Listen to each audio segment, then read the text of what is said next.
there's nobody else here, I just close that curtain because it looks cool that way. Yeah. Yeah, there you go. Okay. All right. If you guys are ready. Here we go. All right, we're gonna actually start the podcast now.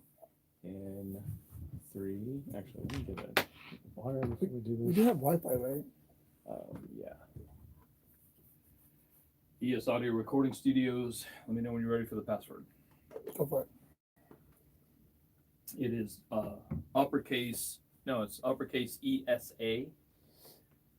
$. What else?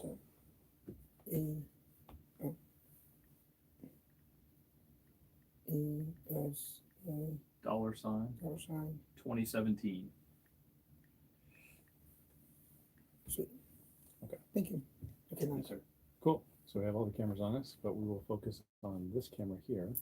We have TikTok over here. We have YouTube, Facebook, and LinkedIn here. You have your YouTube there, and then we have the main stream here. Okay. So now, now we're going to do the audio. Could we want more attention? All right. So we'll start audio in 3, 2, 1.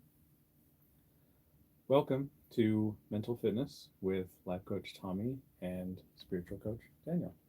How you doing? I'm doing well, sir. How are you doing? I'm doing good. Today is a good day. It's been a while. It's been a minute. Yeah. So we did, I believe it was 5 or 6 modules. 6 modules. 6 modules. And then we had to take a long hiatus because I was dealing with some deep health issues since the end of January, beginning of February. We're getting closer to figuring out what the heck is going on. But the good news is I've had 2 weeks of wellness, so it's right in the wave. Give a quick background because it's a very long story. I've seen 7 doctors, including a gastroenterologist, a rheumatologist, an ear, nose, and throat specialist. So long story short, woke up feeling like really bad January 31st. Fast forward, was having polyarthritic symptoms, nausea, fatigue, just all sorts of nightmarish symptoms. Couldn't get out of bed, all this stuff. And so now we've locked it down. It's either spondylitis or Still's disease. Wow. Both of them are very rare. I have what's called the rheumatologist finally showed me that I have a rare genetic marker called HLA-B27, which basically amplifies the immune system. So I have like a super immune system, which is a problem because it means the body is attacking itself. So that's what the rheumatologist says theoretically is causing all the joint pain, the nausea, the fatigue. And then Still's disease is a very similar thing, but it's more, spondylitis is autoimmune, Still's disease is anti-inflammatory. They're both have so many similar symptoms. The problem with Still's disease is it's called a diagnosis of exclusion. You have to basically rule out every single other thing before you can get a Still's disease diagnosis. So if it's not spondylitis, it's Still's disease. So basically, you're saying you just couldn't be like the rest of us. You had to go find something very unique. Make the doctors make the doctors work off that education instead of alone. Yes. Well, I'm honestly, I was concerned for you for a while and worried, and but I'm glad to see you. I'm trying to keep it cool, but inside I'm giddy a little. Yeah. Well, I was, we had to reschedule this and reschedule this and reschedule this, and finally we're here. And life happens. 2022 has been the year of the big sick, so for me, and it's been a struggle. But the reason we wanted to have this podcast here is we want to still continue this. This is an ongoing thing. We want to stay committed to it. So today's theme, we don't have a script. We're going to riff like we did the last session, and we're going to focus on how to stay inspired, because that's one of the biggest things that has helped me, keep flowing, keep going, is basically sticking to staying inspired, knowing that there is an end to all of this somewhere, hopefully, and just never letting that hope go. So that's where I am. I have my own stuff that I want to cover as far as staying inspired. But I wanted to yield the floor to you and one, see how you're doing, but also that would end with how do you stay inspired? Interesting. Well, starting off with the first part of the question, how am I doing? Hello, everybody, and all of the channels that are watching us. Um, it's been it's been stressful. It's been exciting.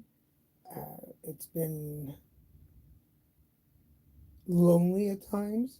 I was fortunate enough that my work, both as an MC and as an advocate, got me out on the field since like last June.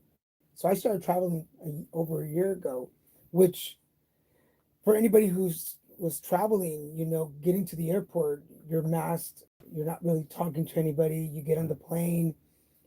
If you want to eat or drink anything, you're kind of traumatized. Like, should I do it? Uh, and then you're in the hotels, or you go somewhere and you really don't want to go interact with anybody. Sorry. It is crazy. Yes, it is crazy. Um, so as much as it was exciting to be back on the field and doing what I love and working on my career, it was stressful because I would come home to Christian and I didn't want to come home sick. So first thing you do is get home, test yourself, make sure everything's fine, make sure that your partner doesn't get sick. Right. Yep. But on the positive sides of it, I know it's kind of harsh, and this is part of the spiritual life too, is where other people are not ready to go out, and I was. You kind of just have to be like, okay, well, I feel bad, but I also want to eat. Right. So it's been an up and down, but it's been really good. And then the question of the day is, how do I stay inspired? Um, Funny enough, for the people who were watching the pre-show, uh, for those of you that don't know, I wrote a book in 2020, which came out in 2021, Grubby Bunny and the Colors Game, which is a children's meditation book, good for all ages. Uh, my mom passed away in August of 2020, and my publisher passed away in October 2021. And I just came back from Philadelphia from an advocacy conference where there's 120 advocates from different fields from across the country, and watching them and hearing their stories and having a moment to share about people that passed. Um, it's going to sound a little more morbid than it is. What keeps me inspired is that I'm still here, and that I'm breathing and I can move despite all my own health issues. I'm still able. There you go. I'm still able. That should be a T-shirt right there. That keeps me inspired. And I know sometimes people are like, "Well, is it the stars? Is it the children?" No, it's just that I'm still able to do stuff, and that inspires me to keep going. Does that make sense? Oh, that makes sense. Yes. Yeah. And so going back and thank you for that. It's it's I'm still here. I'm still able. And by the way, if you're on TikTok, wherever you are at, wherever you're watching us from, we'll do periodical check-ins and see if there are any sort of questions. Bring in your questions. Let us know what is it that keeps you inspired. But the fact that you're still able to do things, given all of the things, is an accomplishment, and something that can keep us inspired. But I wanted to go back to, you were expressing loneliness, and you had to wear masks, and you couldn't talk to anyone, and you felt as though you were putting yourself at risk by eating. What was it that was causing the loneliness? For instance, one of the first trips that I took last year, and I'm going to drop a couple of names here, but working for a pharmaceutical company on a campaign. This is our 4th year, and we are relaunching the website. So they flew us all to New York to take photos, and we had a makeup artist and hair, and like the lights and the music, and it was a very America's Next Top Model moment, which is awesome. the first time that we launched this campaign, we were all in New York together. We had our green room. We were all kind of mingling. We had music, food. This time, because it was in the middle of 2021, there was only one of the ambassadors for the campaign allowed on set at one time. Yeah. So it was the makeup artist, the hair person, and just a skeleton crew working with us.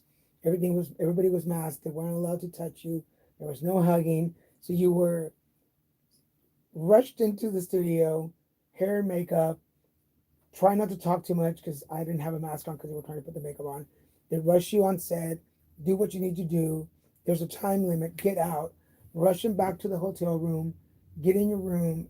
Order food, and eat alone. And you're watching TV the whole time. So it was like this is such like a beautiful moment as both an actor and an advocate. It's like this is wonderful, but you can't share it. Mm-hmm. And mentally, you start feeling a little bit okay. So I'm alone. I got this. Let's watch TV. And then you're like, I can't go. We can't go down to the bar and share the moment. And then the loneliness is like room service. It starts creeping in, and you're like, dang, like as much fun as today was, I can't share it. Yeah, yeah. Does that make sense? It does. And this is kind of unrelated, but seems relevant. As a Freudian, if something pops in my head, I have to express it. Of course. It's usually helpful. But did you ever watch the film Into the Wild? Yes. So I always cite when people talk about loneliness and talk about what causes it and those sorts of things. There was a tragic lesson that he learned, and he wrote it in his diary. Christian McCandless. It was happiness only real when shared. And it delves into social psychology, where we are social animals. There's a lot of I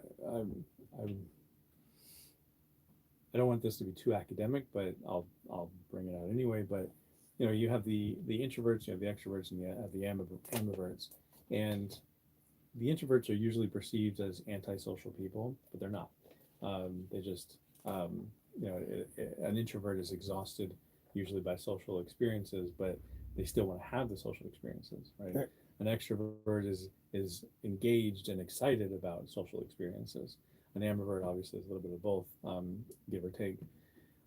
So anyway, the whole explanation is that we live and we cultivate and we feed off of social experiences, whether or not we're introverted or whether or not we're extroverted. And we are social animals, and we have to share our experiences. I mean, just look at all the social medias that we're on right now. It's like we have to be able to share our experience, otherwise we do get lonely. Now, not to say that there's anything wrong with being alone, because we do, the introverts will speak to this, where we do need that alone time. We need that time with ourselves. I'll quote another philosopher, Jean-Paul Sartre, had a quote. He said, if you're lonely when you're alone, you're in bad company. So we are social animals, but at the same time, I've always tried to inspire people to be able to sit with themselves and be happy with them. Not happy, but satisfied with themselves. Right. So like self-love and self-care is sort of preeminent of that. But self-love and self-care, I always encourage clients to focus on that first before they spread and share and try to share the happiness, because if the self-care relationship and self-love relationship is not grounded, then they're going to spread themselves a little bit then when they go out and they spread themselves and they try to be social. Interesting you say that, because I think we talked about this before. I am on the lower spectrum of agoraphobia, and I like not having to leave my house and being alone. And like, thank you DoorDash and Amazon for deliveries, because they helped me during the lockdown to not leave my house. When I'm in my space and I'm alone, I've never really felt lonely. There's been the occasional moments where it's like, but I can be alone for 3-4 days in my apartment working, and I'm perfectly fine. One day in a hotel, away from home, being part of an activity and not being able to like really do all the activities, and loneliness found his way into the circle. And because I was like, as soon as I was telling that story, I'm like, I know where he's gonna go with this. I know where he's, We've been hanging out with you. you know, I was like, We've been doing this too many times. where is life coach Tommy gonna go with this? I know where he's gonna go. But yeah, and I did find it interesting that when we're in our comfort zones and you are an introvert and you've got everything you need, loneliness has no place because we don't have a shelf for it. Mhm. But the moment you go somewhere away and you're not in your comfort zone and you don't know the layout, it all of a sudden you turn around, you're like, ah, there it is, Yeah. right there, like a little gremlin. Yeah, well, it seems like you don't necessarily need the social experience. It seems like you're more on the introverted side, where you don't need the social experience to bring you incredible pleasure like extroverts do. But at the same time, you were in a place, you were sort of given a carrot of social experience that was very limiting, and you wanted kind of a little bit more of that, and Yeah, you weren't able to get that yeah. because of all the limitations. It's what I would think folks that had to be in the hospital during the lockdown. If you had to go to the hospital when nobody else was allowed, the even though you felt scared and sad and fearful, when you go to the hospital, just normal, the amount that it multiplies because you couldn't have anybody there with you.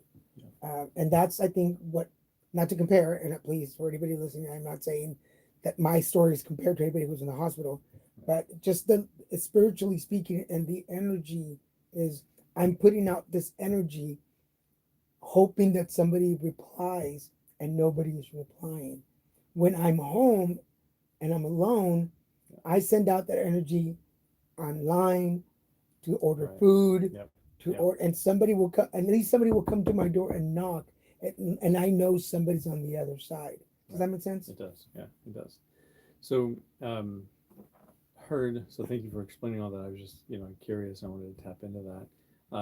But going back to staying inspired, one of the biggest things that has kept me going and kept me, moving forward is, you know, I've always um, I've always asked people when it comes to establishing goals, we talk about, what's your goal? How are you going to establish that? And then why do you want to pursue that?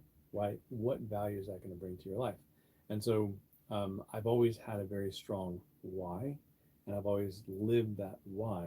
And when I say stay inspired, I'm talking about my weight loss, my weightlifting goals. Mhm. Those are my inspiration, and also just to stay in a mental headspace and not give up. Like not to toot my own horn, but and I've tried. I just don't allow this to have its space in my mind. But I feel as though sometimes I'm in a situation where I have an excuse to just sort of throw in the towel and give up. Right? Just be like, okay, I'm going to be bedridden. I'm not even going to try. I'm not even going to, I can't go to the gym anymore. If I have they call it a flare up. If I have an autoimmune or an anti-inflammatory flare up and I can't get out of bed, then that's it. This is my life. I'm never going to go to the gym again, ever. But I don't believe that. I can't buy into that until the doctor tells me that I'm disabled and I can't go to the gym. I'm going to stick to this and keep going. And so now I've developed this routine where I can get back into the gym and do all of the things. But there was a time in there where I was going to the gym once a month, and then I just felt like crap the next day and couldn't do anything else. But now it's gotten so routine because and weightlifting is part of that. My I will give myself a little bit of defeatism. Bodybuilding is just not going to be a thing anymore. I had aspirations to become I or what is it? IF Interfederation of Body IFBB or Pro. I can't even remember what it was called. Inter IFBB Pro. Anyways, International Federation of Bodybuilding. So I had aspirations to be a bodybuilder, but then all these health issues just kind of, I aged out of it. It's just not in my cards anymore. However, um, back in 2021, I was inspired by Olympic weightlifting. So now, because my goals are never simple, like No, I I can believe never, yes. I can never sit Again, here no. and just, I'm just gonna go to the gym with weights. I can't just lift weights. So now I've been training myself to do weightlifting moves and Olympic weightlifting moves. So much so that I'm actually now a member of the Team USA Olympics. Um, Wow. I have a really funny story. I don't want to waste too much time on it, but um, this is just part of staying inspired and staying the course and keep on going. There were their board of directors, some of the board of directors of the Team USA Olympic membership. They're terming out at the end of the year, and so they threw out some titles that were coming available. And there was like coaching titles. There was like a title called grassroots director. There was at large members, that kind of stuff. I was like grassroots director. I could do that. That's I kind of just submitted my resume, submitted my headshot. And it's like, whatever, and went on with my life. And I got contacted by them, and they're like, "Hey, your membership lapsed. We can't consider you for this position unless you pay your members." I was like, "Oh, I didn't realize the membership lapsed." Up, and then they sent me a questionnaire, and they're like, "Hey, we need this by 9 a.m." And then over the weekend, they announced out of hundreds of applicants, they announced the 6 candidates for grassroots director. I'm one of them. Wow. So it's like Well, see, I wasn't. I was just like, I was kind of bored. I wasn't doing anything, and I was like, here, I'm gonna put my name in the hat. I'm not gonna get it. That was my mentality. right. But I was like, what if? So just that sort of thing, like just staying inspired, keeping yourself engaged in whatever tools that are out there, whatever it is that you've decided to pursue.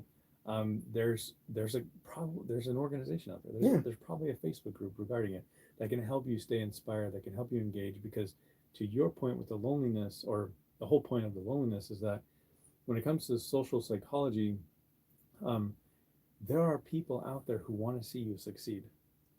There are people who are in your corner who, I call them accountability partners. In coaching, I always tell people, you've got to tell people your goals. You've got it, whether it's embarrassing, whether there's a pain behind it, where what if you don't succeed and you sort of embarrass yourself. I thought that was a question from. Yeah, I was hoping I was like, do you have a question? Yeah. By the way, anybody listening on my page, if you have any questions about what we're talking about or comments, please post Same them. thing. I'm gonna check Um, in on no questions. But anyways, there's a ton of resources, and there's this pain of embarrassment that happens. Like, what if I don't achieve it? Then these people are gonna call me out. It's like, it's actually not how it works. Yeah.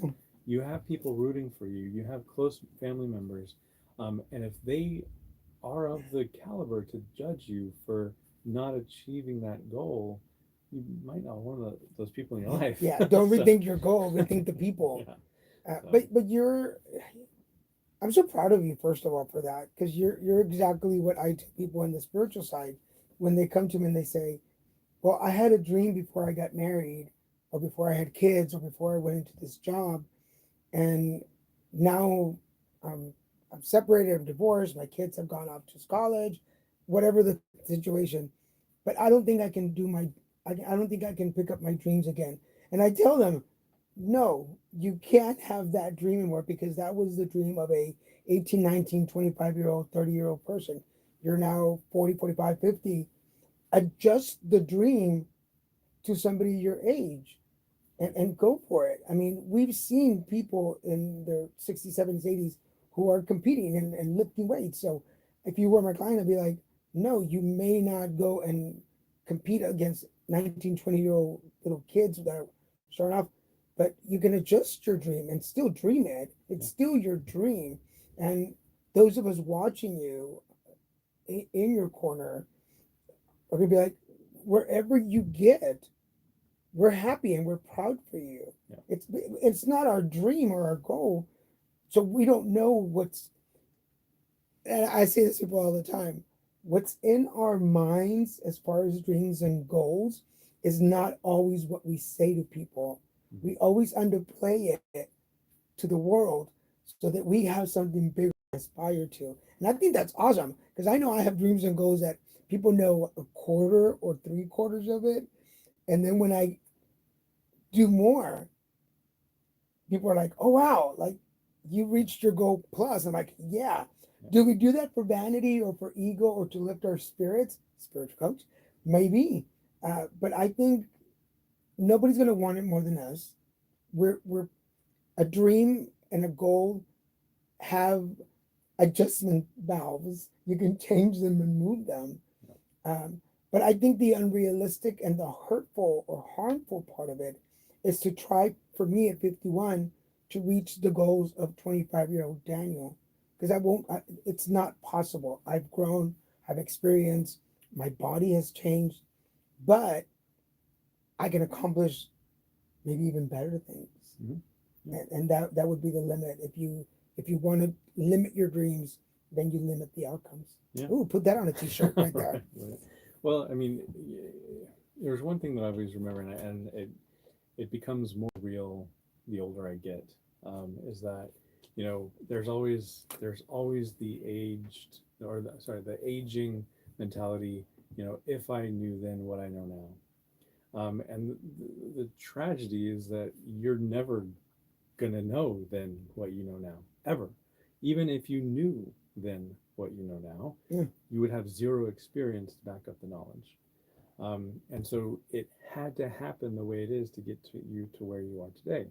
And so, to your point, you said, now I can do better things. You can do things, you have a different mental capacity that can handle things that 25-year-old Daniel couldn't. Yeah. Emotional things, mental fortitude, you know, talking to people in ways that, you know, 25-year-old Daniel wouldn't have known how to. Understanding another person's, you know, position, another person's situation. I assume, I'll just ask, 25-year-old Daniel probably wasn't a spiritual coach. Yeah. 25-year-old Daniel didn't even know what spiritual, how to spell it. Right. Never mind practicing anything. Yeah. So there's some things that I wanted to share of what you were saying. You know, well, for the record, 43 years old is the oldest Olympic weightlifter. I'm 41. By summer 2024, I will be 43. Yes. So I'll be in Paris competing. We said it right here, folks. Yeah. We said it right here. So I have just over a year for my first competition will be December 2023. So I have just over a year to place and then work my butt off to get to Paris. I'm excited. So I'm excited just to know you right now. This is so cool. We'll see. For those of you, again, recorded on this day. Right. I don't even have to get to Paris. Just to be able to compete locally, regionally, whatever. Paris would be. Before you continue, cool. I just want to footnote the fact that you are acknowledging every step of the way and giving it its success and its victory. Yeah.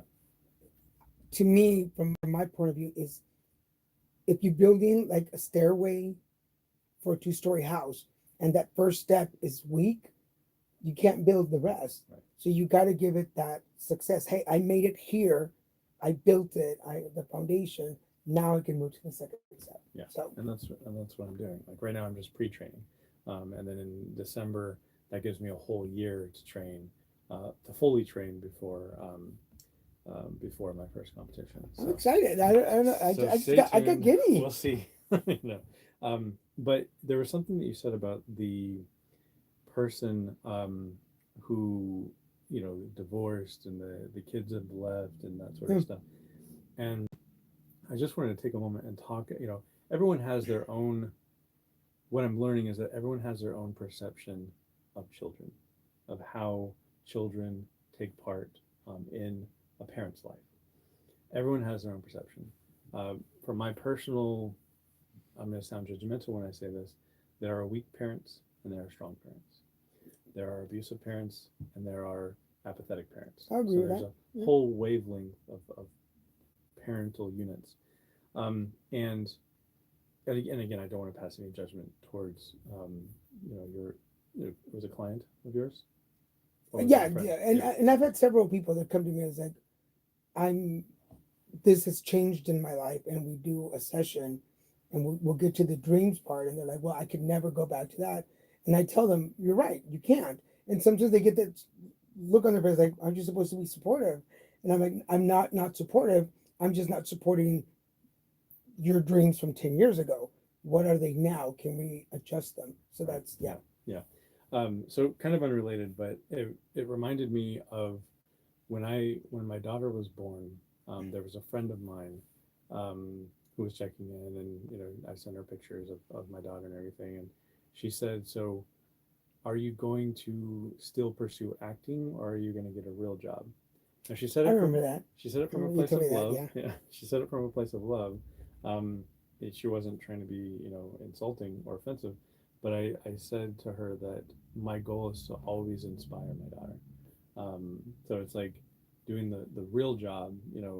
Obviously I want to put food on the table and have savings and investments and provide for her education, that sort of thing. But um, you know, I think that it's important to always I again, this is my personal thing, but not only to stay inspired, but to provide inspiration. And that's kind of one of my life purposes is to provide inspiration, and to provide inspiration to her, and to continue like yeah, I'm not gonna make this all about my daughter, and I'm not that she's a huge part of my life, but she goes out and she smiles at people and she waves at people, she laughs at people, and it lights their day up. I watch somebody walking on the street, and it's like, they're kind of just walking and they're kind of in their thing, and then she's like, "Hi," and then all of a sudden their face lights up, Yeah. and it's like, I created something good, and so I want to cultivate that personality, inspire that personality, and hopefully, never do anything to, and I want to fight all the demons that are out there that are going to tell her that she's dumb and that she's stupid Right. and why is she acting like that. I want her. I'm hoping that, she has this perpetual naivete where it's like, what's wrong with you? Yeah. You know? Yeah. So, anyways, the whole point of that is, I think it's important to, even though the kids are gone, even though they're, that you're in that situation, that you're still living to inspire. Just because your kids have graduated and your kids are out of the house, I don't know. This is and I would probably have a different conversation if I were with your client, but I feel like there's some source there. There's a resource there to keep inspiring. And I cannot remember what you said, but there was something that you were saying about perception of how we view things and things that happen to us. And I was listening to an audiobook and he quoted Shakespeare, and Shakespeare said, "There's nothing good or bad, but thinking makes it so." Yes. Yeah. Yes. Yeah. I can't Because remember what that was connected, but I wanted to make sure that was heard. because spiritually speaking, like for instance, and for everybody watching and or listening, this is what today's show is about. It's just ripping off the idea. I would say to you, it's like bad things will happen to her. People will tease her. People will harass her. Somebody on the same day, one person will tell her how smart she is, and somebody will tell her how dumb. But I will kill every single one of them. of course, no, and I would expect you to. For anybody out there, be warned. Yes. Whatever happened to Tommy? Oh, Yeah, he's serving 20 years in Yeah, prison right now. he's running from the law right now. But connect that to what we talked about earlier. Would we? Because I've been asked that question, especially when we talk about HIV.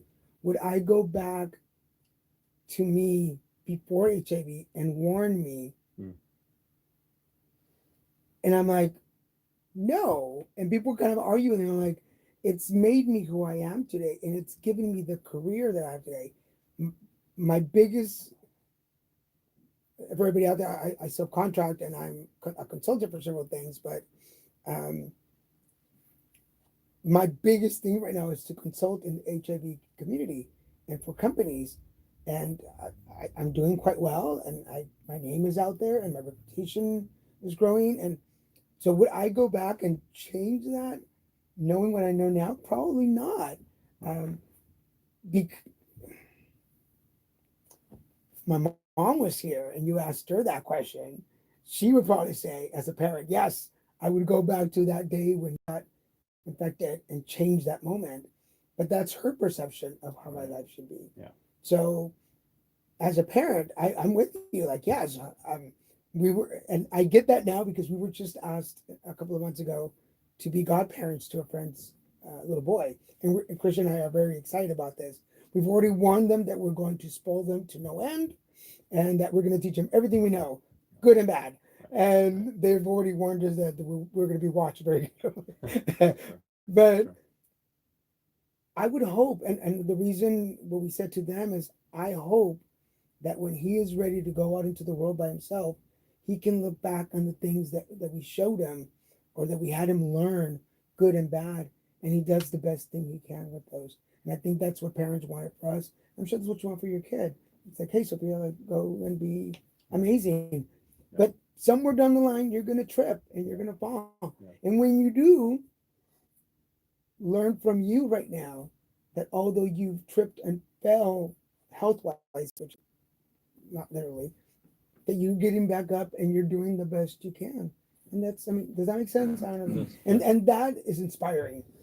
Yeah. Well, I mean, Oh, see how I brought it back to the word? right, staying There you inspired. go. It's while you were talking and I was listening, I was thinking about the social dynamics of just everyone, every single human being in this entire world. Doesn't matter if you're Ukrainian, Nicaraguan, Hispanic, if you're from El Salvador, if you're from Canada, or New York City or Texas. Well, Texas is different, but um, having lived there, we know. So, I was just there 2 weeks ago. So yeah. I'm going there actually Thursday, going to Houston. So, anyways, the we so there's a whole point to this, and I'm just going to go off on a little tangent. There's always this dream that people have. Sometimes some people have, where they're going to go off into a cabin in the woods, have peace, and get to know themselves. Right? They're going to go off, and they're going to read a lot of books, and they're just going to be by themselves, and sort of a Thoreauvian sort of adventure, what have you. By the way, anyways, I won't go into Henry David Thoreau, but he'll anyways. So it is impossible to get to know yourself without other people, because who you are is built by the social. Who you are is built by whom you interact with, and it's just the way it is. It's in our DNA. Actually, there are obviously there are mental illnesses, there are insanities. To go on the really dark side, it is completely insane for suicide is completely insane, because it is our primitive evolutionary biology to preserve ourselves. We're the only animal on this earth capable of suicide, because every animal on this earth wants to survive. Mhm. And we all have an instinctual survival mechanism. And so to go against that causes an insane, situation. So you're insane to want to kill yourself. Um, Side note, I love, I believe it's 988. Is that the new 3-digit number for Yes. suicide? Love that. I keep wanting to, because I do have some, every now and then I get a client that has, I can sense they have suicide ideation, and I want to give that to them, but I want to call the number myself. Anyways, total side tangent. So all of that to say is that in order to really stay inspired, we really have to put ourselves in the presence of other people. And we have to. That's how we get to know people. And there are mental illnesses like social anxiety, antisocial behavior, introversion to a level that's unhealthy, where you're just completely agoraphobia is another one. It's got the phobia attached to it. So there's all these things, and we are built, and there was, probably would surprise you, I'm a member of the American Psychological Association, and in one of their journal articles, there was like these different, I'm getting really academic, but there was these different diagrams of of social influence. And there was like one, and I almost feel like I should have a dry erase board to describe it, but there were like Next time, folks. right, Next time. circles, circles that were connecting, with one lines and everything, and then there were like a plethora of circles with one another. And I sat down with my wife, Amanda, and I was like, none of these are right, because this isn't right, because it's indicating that this that the social dynamic is circular, but it's actually spherical.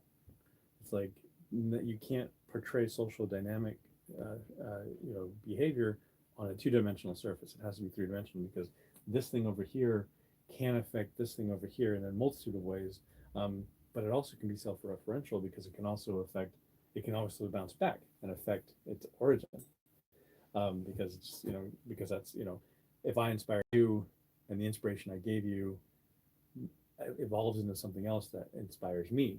So like we're going back and forth and inspiring each other through our social I dynamics. see where you're going with this, So, Kirby. I see where you're going with this. all of that to say that I got super academic just to tell you that I heard you and you said that my daughter needs to go through some crap in order to develop herself. So, anyways. But no, validating what you were validating for me. See how we work here, folks? We're just that's how we grow our egos between each other. It, one of the best ways now that I'm traveling a lot more in the last year and a half, one of the best places for me to know me has been in an airport. From the moment I get off the Uber or Christian drops me off, and I'm in this jungle of people, and there is hierarchies, and there's people in power and people in control, and he who holds the microphone has the most power, and then we're navigating with each other when we start forming lines. Who's going to go first? Is it ladies first, or is it every man for himself? And when you sit there and you're waiting, because I'm a 2 hour before person. Yeah. Like 4 hour. Yeah, I'm a 4 set up at the lounge. There you go. You get some work done. If like I will get there as soon as I can. Like I've been to LAX before even the coffee shop is open. Sure. But and then you see as people arrive, who gets there first, who gets there last. Well, I was here first, and you saw me here first, so I should be in line when they call my group. Yep. And all these dynamics that happen. But when you're there alone and you're working and you're just, even though you're surrounded by thousands of people, you are in your own space. And the things that run through your mind, because I don't know about anybody else, but for me, it's like, who's going to be next to me? Will I get somebody in the middle? I always get an aisle seat. I will pay extra for an aisle seat. But who's going to sit next to me? Will the middle seat be empty? What's going to happen? What's going to happen with the plane? Oh, shoot. The weather just said that there's a lot of wind. How is it? But you on journeys of what ifs that can get really, it can get sloppy and go down a hill really quick. But then it could also, when you're going to a destination that you really want to go, like when I was going to go see my sister, right? Like everything's going to be great. Even though I'm going to get there at 11 o'clock, I know that she will drive me to Whataburger, and we're going to get a burger before I get home. And it just, but you know what I mean? Like, I feel like to really know yourself, you're talking about the cabin. I'm like, I would last a day in a cabin, Right. and I would read the front page of the book before I was like, I need to go do something. I need something. But put me in the middle of an airport, and I am so into myself. What are you feeling? And the conversations that I have with myself is like, so what's going on, Garza? Like, where's that pain from coming from? Oh, that thing you said at the meeting, you shouldn't have said that. Oh man, I should have said this instead. And then I'm reprogramming for the next. Does that make sense? Yeah. So interesting how some people might choose the Gavin. I'd be like, am I delivering something? Because I'm not gonna last long. Well, it's what, and I want to make kind of a lesson that's totally unrelated, but I promise relevant. And I know you have some cards here, and I imagine you want to go through these cards. But so Henry David Thoreau, are you familiar with his story and his I've heard the name, but I haven't read all about him. So Henry David Thoreau was the inspiration for Christopher McCandless on Into the Wild. Okay.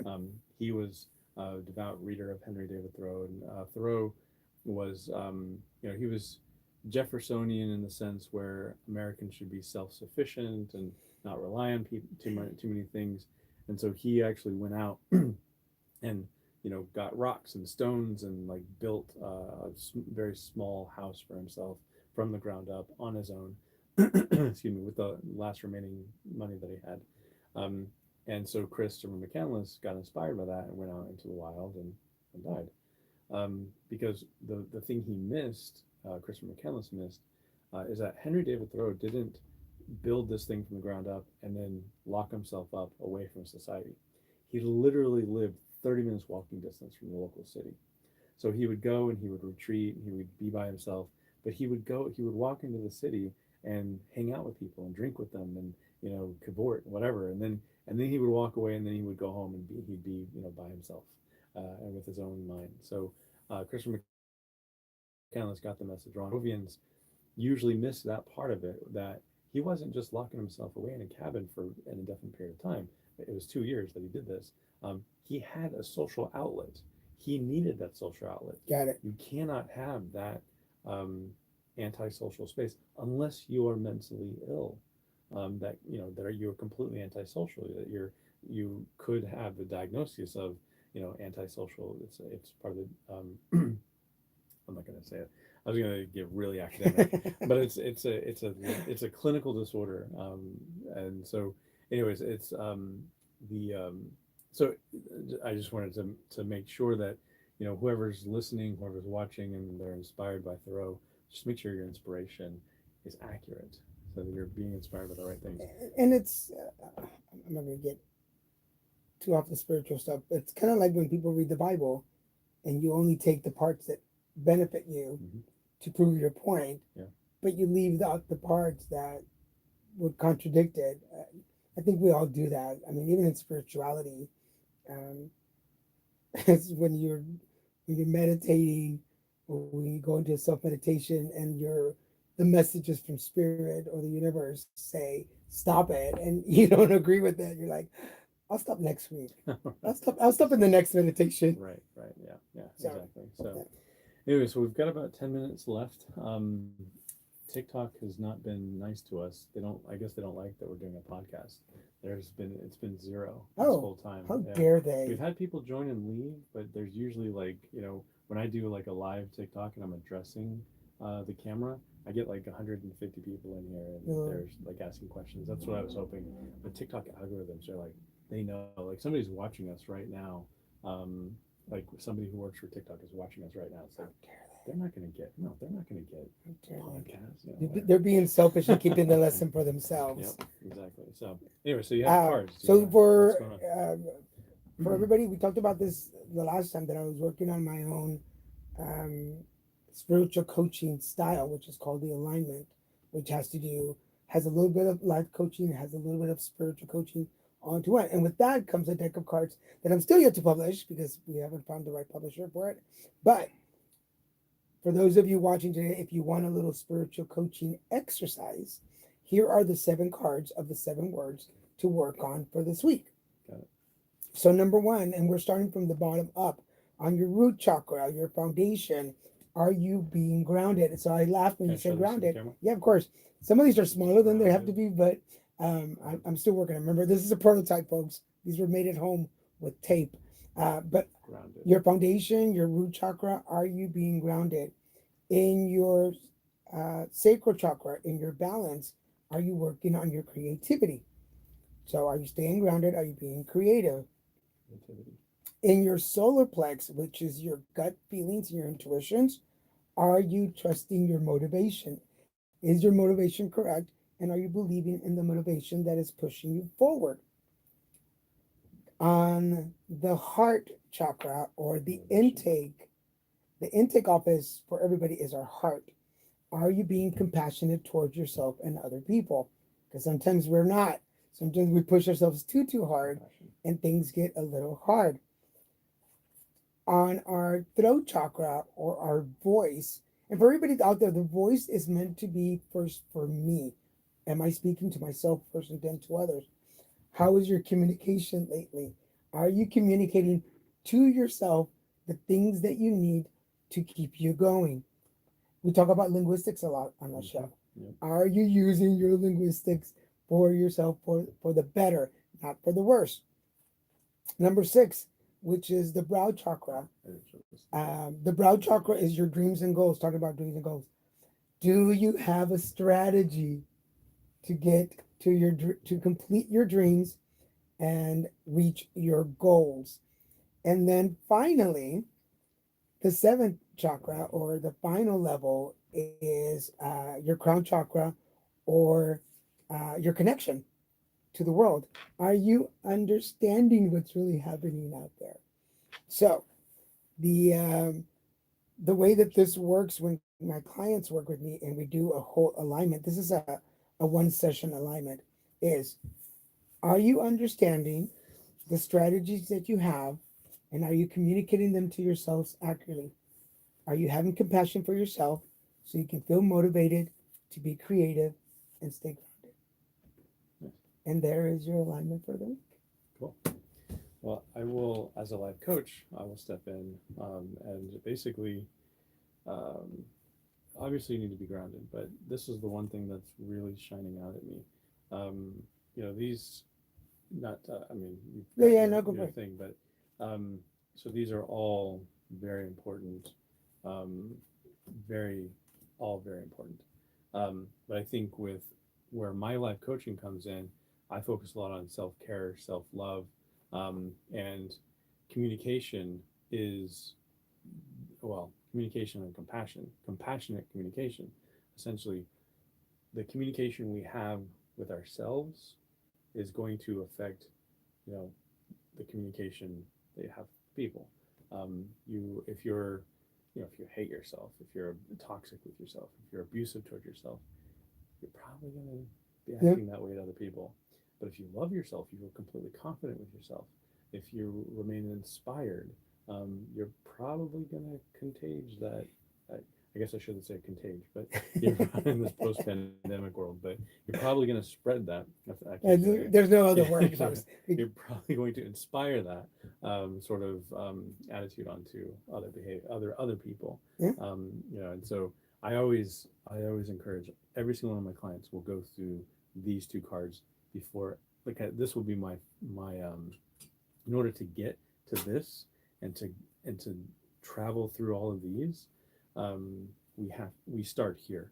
I check in if this is where I think it should be, and I can use that in this space. I would never tell a client that this is, I don't think you're communicating with yourself the way you should be, because people love hearing the way things. They love hearing someone else tell them the way their life should be. But if I see that this needs work, this is where our focus is going to be before we focus on anything else. Interesting. But that's pretty cool. No. And this is the first time that somebody else has utilized the cards to see how they work for them. So once they get published, those will be having them for sale. But Nice. This is the idea of the alignment. Awesome. It's a beautiful idea. I can't wait to see it get published, and I will buy something and use it contextually and cerebrally with my clients, because I can't right now, maybe if I sat with it, I can't think of anything outside of these items that would be important for a coaching relationship. Like I'm trying to, my gears are spinning, but cerebrally, I would use this on the client. I wouldn't pull out the cards unless I felt it was useful for them, because, and this is just coming from my coach, some people, you give them something and it just kind of goes over their head. And I have to sort of get permission from my clients to give them something.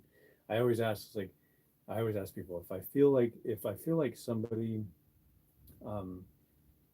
would find a book useful, I never say, oh, you should read this book, because they're never going to read it. Right.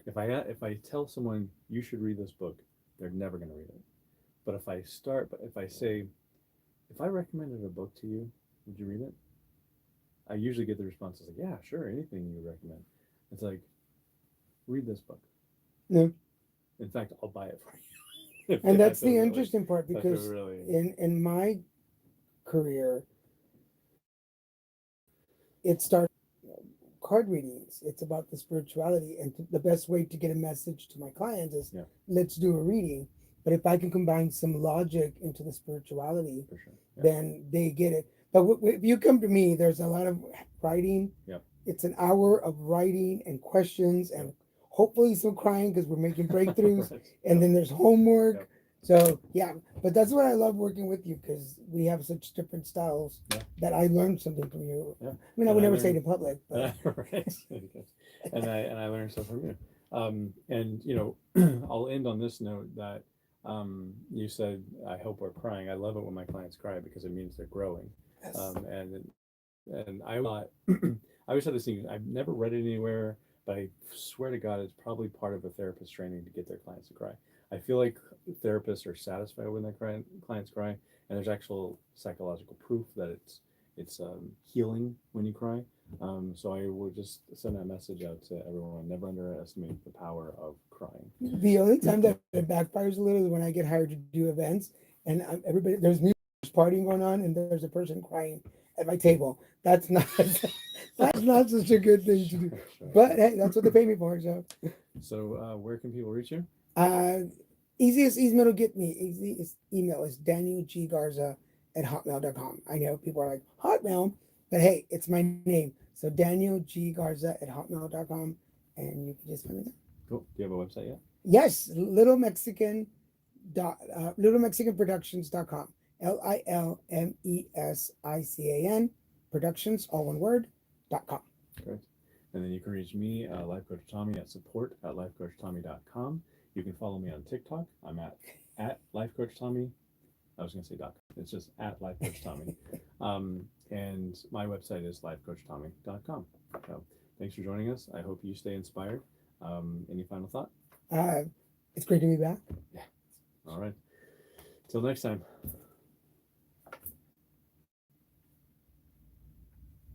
And we're out. Sweet. All right. So we can close down YouTube. I gotta pee so bad.